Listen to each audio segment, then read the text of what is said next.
I'm going to be honest enough to tell you that I'm worried about America. Yeah. I'm worried about our nation because it's sick with racism still.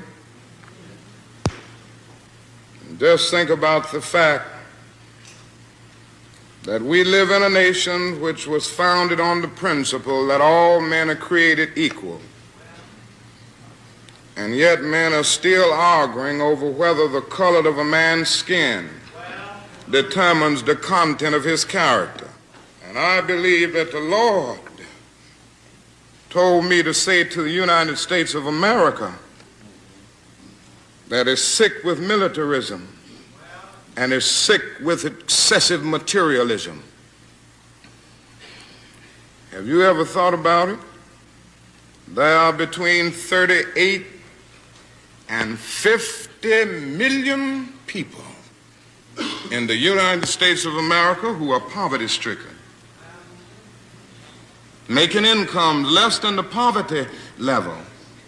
And yet, this is the richest nation in the history of the world. Our national gross product this year will go beyond $800 billion. And yet, there are between 38 and 50 million people who are poverty-stricken. Now, something wrong. A lot of people are afraid to say it.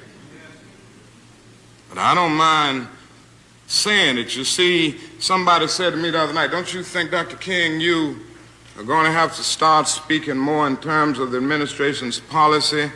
Because since you started talking against the war in Vietnam, it's hurt the budget of your organization, and people who once respected you don't respect you anymore. And I had to look over and say, sir, I'm sorry, but you don't know me. I'm not a consensus leader.